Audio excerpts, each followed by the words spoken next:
Hey everybody, welcome back to the LuckyDog podcast. This is your host, Elias Rush. This podcast is sponsored by EliasRushMedia.com, photo, video, digital media production. Today we are discussing Netflix's series Season 1 of Outer Banks.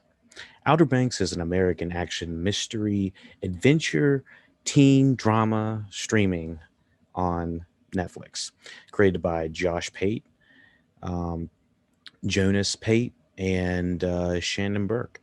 It premiered on Netflix April 15th, 2020. And because of the pandemic and everything that was going on at the time, at the beginning of 2020, or, spring of 2020, I kind of let this one go under the radar. And it was being marketed to me more as like a young adult type, less less interesting of a story. I think the marketing really let this down, but it was the word of mouth that kind of entrenched me. I heard people through the grapevine saying, "Ooh, Outer Banks, ooh, Outer Banks, ooh, Outer Banks," and I was like, "All right, maybe I should check out Outer Banks because um, I like having a little bit of the water tested before I go into it, and knowing that there's going to at least be some sort of interesting story of some sort of nature. And given that it is relatively local into where I am in proximity of where I live, I'm closer to Charlotte, North Carolina. Outer Banks is probably 6 to 8 hours, give or take traffic, how far it is. But I believe the majority of the Outer Banks show was uh, created on the East Coast. And having lived here most of my life and visited the beach about once or twice a year for the past 20 something plus years, I can say that it is a beautiful representation from a cinematography standpoint, that this is a very uh, lived in show.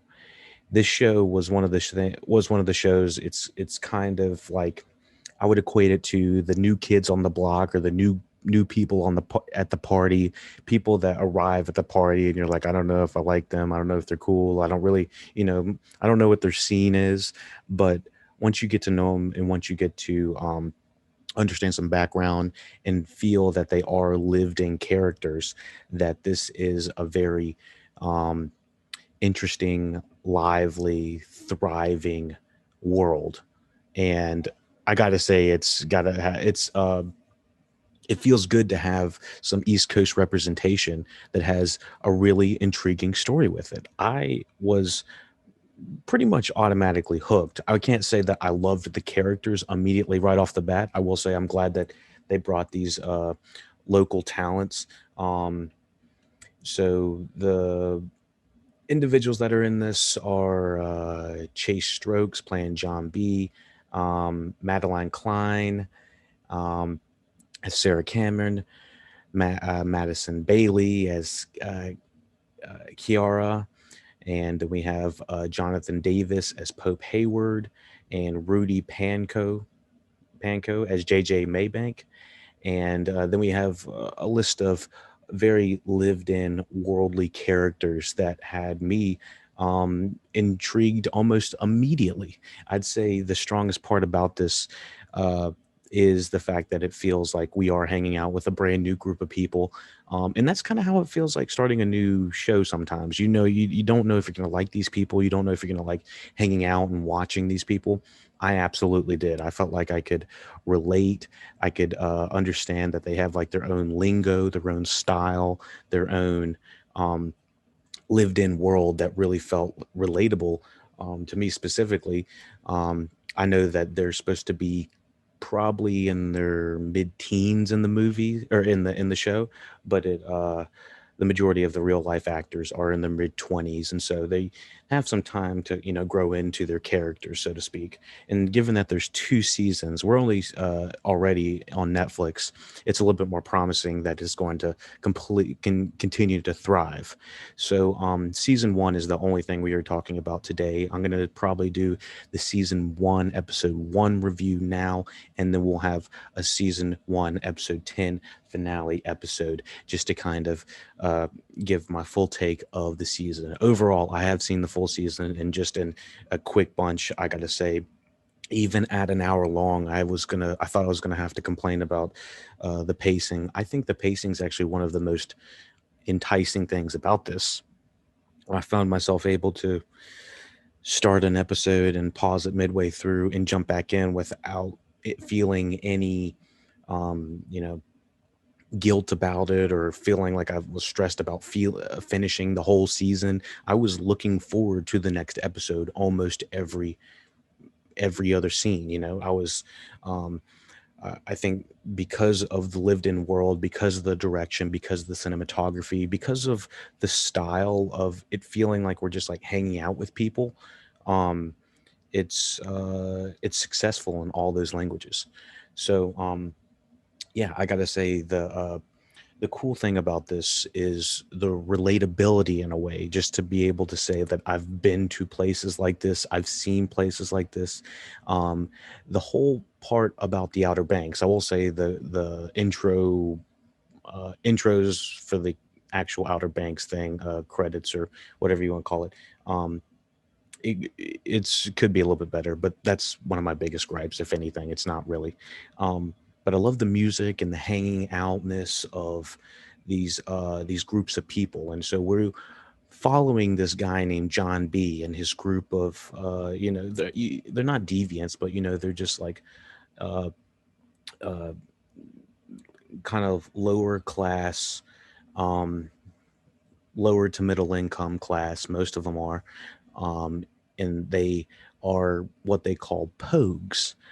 And pogues are essentially lower class people that live on the East Coast, on the Outer Banks Island. And if you know anything about the islands of uh, right off the coast of North Carolina, they're really beautiful, and it's expensive to live there. So naturally, there's probably um, the really expensive housing and the real expensive high class people that are high class. I do quotes, high class people, people that are spending way more money and have multiple $100,000 houses, $1 million houses right on the beach and stuff like that. So yeah, so Outer Banks deals with that class income welfare disparity, and it talks about, from a very interesting and lived in angle, about the benefits of being in an upper class versus being in a lower class and a middle class, and that type of thing, and the benefits of maybe being in a lower class, and how you can kind of skate under the radar.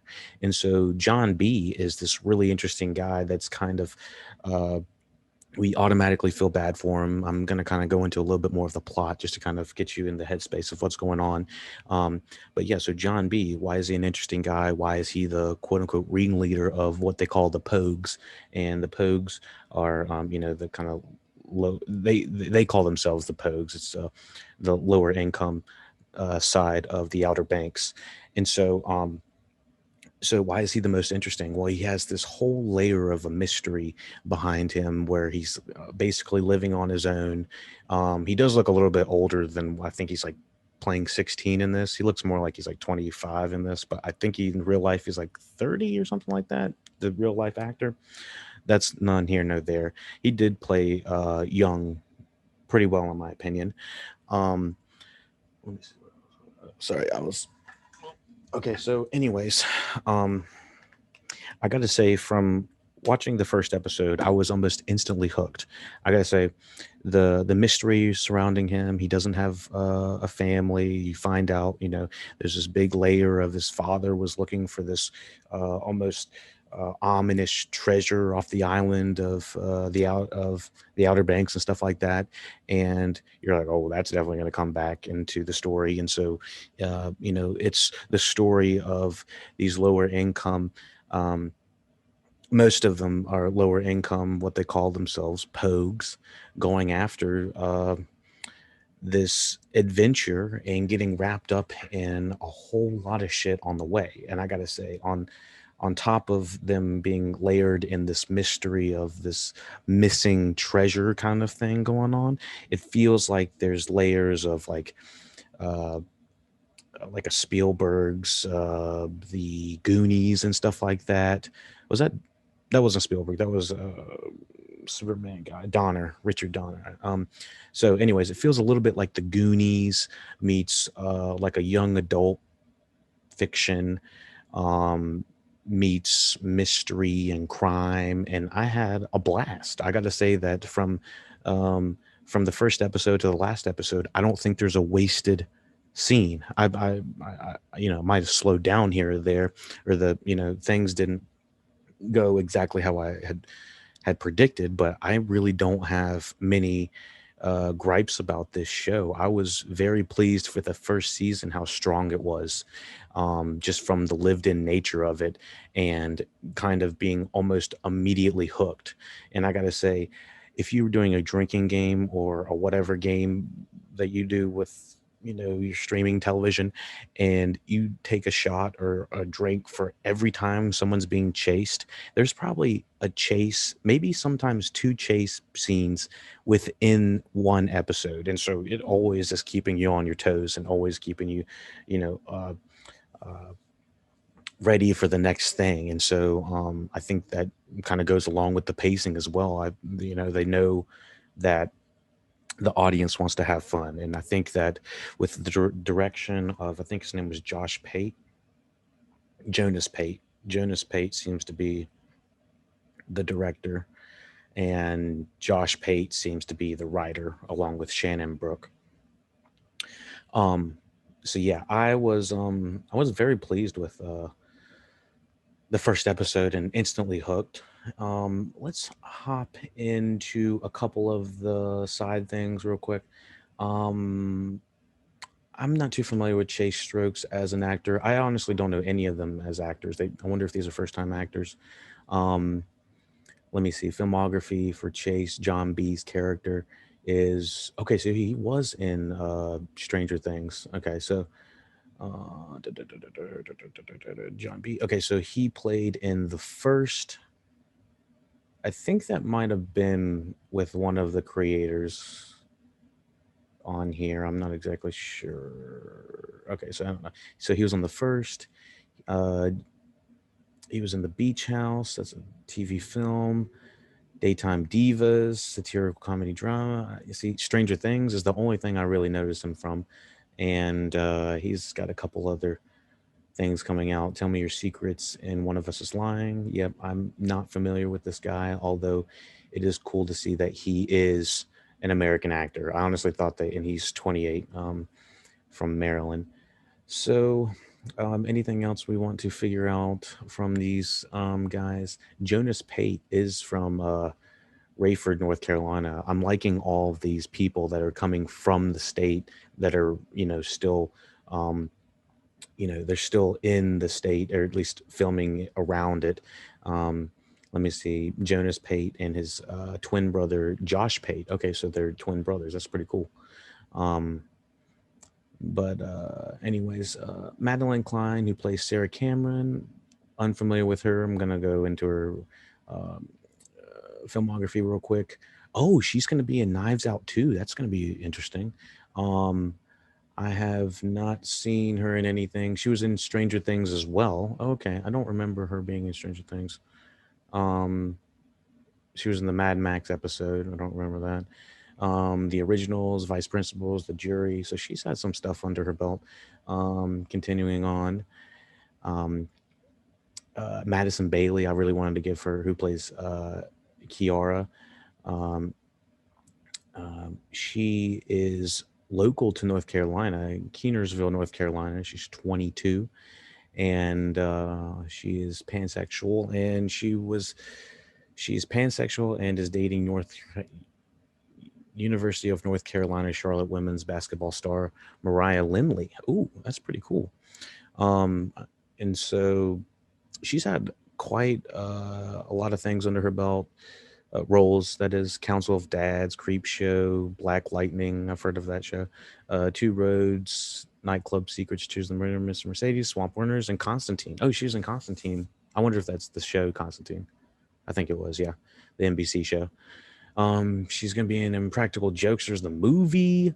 American Horror Stories, and Time Cut. So yeah, I mean, there's she's gonna have quite a career, and I'm glad that she's continuing on. Um, and I also like that they incorporate a lot of touchstones of North Carolina in this show. I got to say that having they show uh, University of North Carolina in the show at least one point, and it's cool to say that it looks like they actually shot on set on actually not on set but actually shot on location. Um, and so let me see. Jonathan Davis was the other actor I wanted to second to last one I want to check out. So he's from Deliverance Creek. He is from Tennessee originally, Nashville. He was in All the Marbles, Edge of the World, Age of Summer, Shattered Memories, Strangers.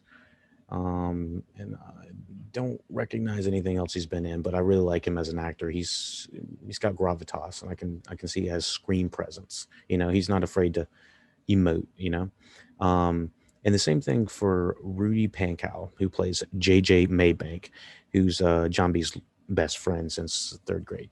Um, he is American actor. He's from Nobody Knows, 1147, Do Good Things, Not Me, Last Summer, Deviant Muse, Thought Contagion, Space Waves. Not familiar with anything of those. Sunny Family Cult, The Politician, Solved. I haven't seen anything that this guy's been in, but I guarantee you he was good in it because I mean he's pretty damn good in this. I got to say, everyone feels like such lived-in characters. That's one of the main things that I felt like other Netflix shows that I've watched. I know it's not specifically Netflix show, but Manifest was a show that I've watched. I've only covered the first episode at this point, but I got to say, I was not engaged and entertained in that world as it was with this with Outer Banks. That the world was not lived in. It felt like the dialogue was all stilt, most of it felt stilted. This feels the exact opposite. It feels like a breeze to watch, and I can't wait for the next episode, as opposed to, oh my god, the next episode, not even looking forward to it. So yeah, there's quite a stacked cast when it comes to some um good young talent, and I'm kind of glad that this is talent I've never seen before. And despite them having some of them being in less some things that I have seen and some things I haven't seen. So anyways, here's the pilot, directed by Jonas Pate, teleplay by Josh Pate and Shannon Burke. So this will contain spoilers for the first episode. John B, Kiara, Pope, and JJ are a group of friends living on the Outer Banks Island.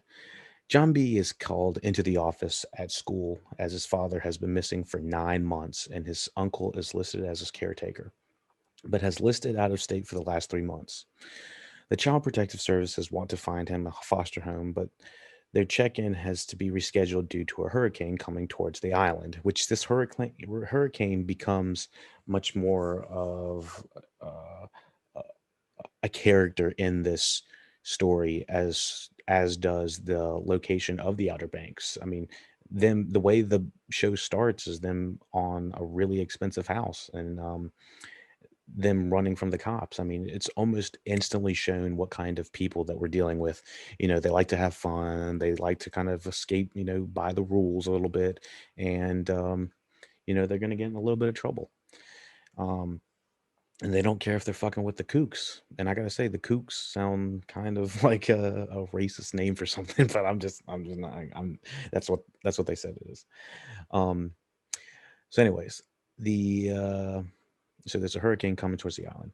After the hurricane hits, the group of friends take down the boat into the marsh to fish. They run into what they think is a sandbar, but turns out to be a sunken ship. When they dive down to take a look, they find a key that goes to a room at the Summer Winds Motel. It's almost like it feels a little bit like a video game in a way, how it's like you bump into the thing that finds the thing that rolls into the next thing that you got to solve the mystery. And we feel like the fifth member of this crew, you know, we feel like we're the missing person of the Pogues. Also, like how they call the boat the Pogue.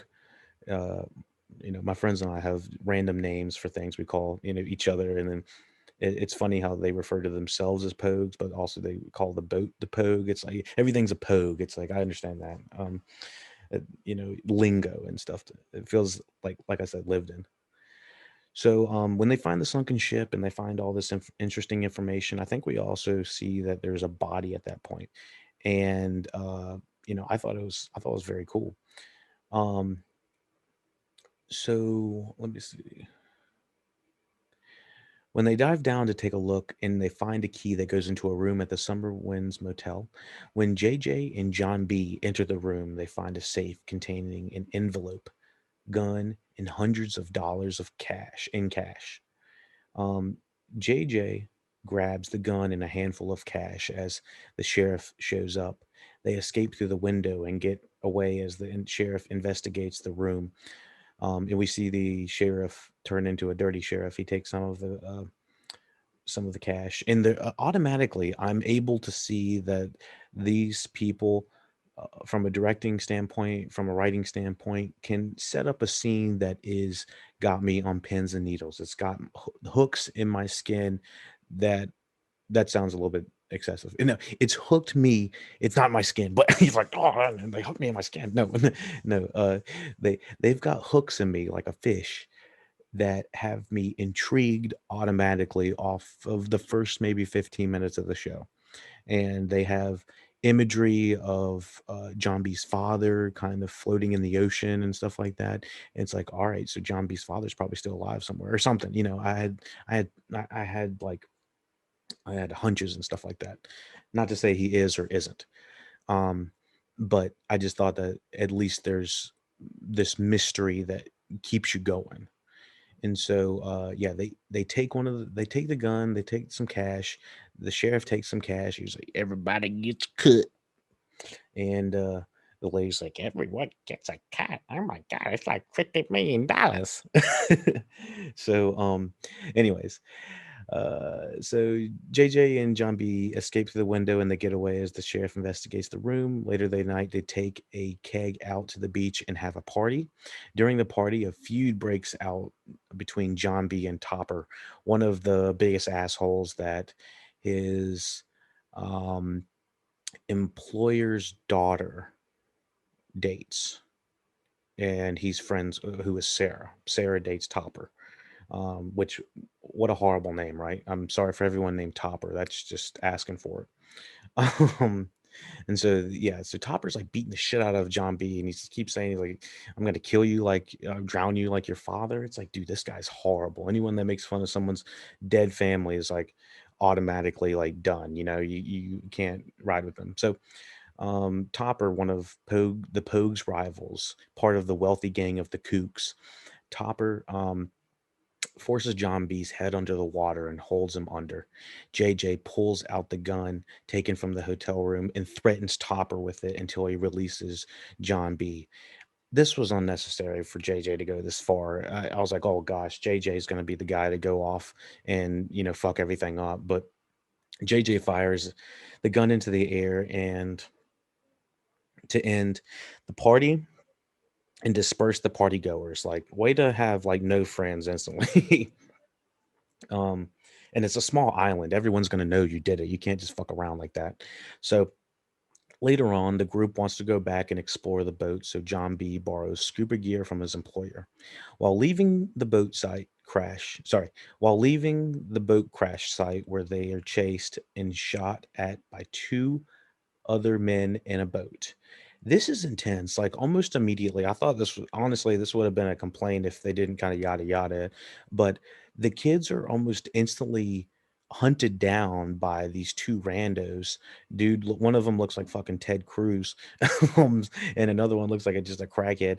And so they're like Ted Cruz and this other guy, Ted Cruz looking ass, and this other guy are like trying to shoot the kids from another boat, and um you know the ability to have the cinematography is kind of keeping the boats at a certain distance, and the blocking is like you can't really see what is happening in the other boat, but they are like being shot at from the first episode. I was like, holy shit, this is like kicking on way more than I thought it was going to. So, um, yeah, so the they go to explore the boat. They're being shot at by Ted Cruz looking ass and the other guy, and so Kiara throws a net that gets tangled in the motor and allows them to get away. Um, when they arrive and open the bag, they find the bag that contains John B's father's compass. And it's almost like every single little clue will take you to the next thing. And it's like, all right, here's the next little bit. Here's the next little bit. Here's the next little bit of the mystery. And I gotta say, I enjoyed the hell out of it. I was like, I'm fucking hooked. I was like, it gets a little bit crazy, but the acting's good. These are good actors. You know, I don't question for a second that maybe their accents could be a little bit more North Carolina-ish, but that really depends on where you grew up. Honestly, I didn't feel that anything stuck out to me as like, hey, that's not happening here. Like, I'm pretty sure that they shot in South Carolina, but South Carolina looks almost identical to North Carolina. Give or take the tourism. But yeah, I was floored. I wished I had seen this last year. Yeah, that's about it. So thank you for watching, listening, Lucky Dog Podcast. Go to luckydogpodcast.com for all the other, we got the movies, the TVs, the reviews, all the good stuff. Social medias you can find there in the description. Lucky Dog Podcast. Donate. You can find the live. You can on YouTube, Twitch, Facebook, Instagram, all the good stuff. SoundCloud. You can get the audio, listen to it. We drop them every Tuesdays on SoundCloud. We drop them early on Patreon, so you could be listening to this days earlier if it happens on Patreon. So Patreon, you have the $1, you got the $2, the $5 subscriptions. You get the entire library for $5 a month. You could have hundreds and hundreds of reviews, movies, TVs, aftercasts are things that we are topics we talk about in between movies and TV, the crazy stuff going on around the world. My heart and my thoughts and prayers and everything. I wish I could send more than just that, but I'm thinking about everyone across the world and what's happening in Afghanistan.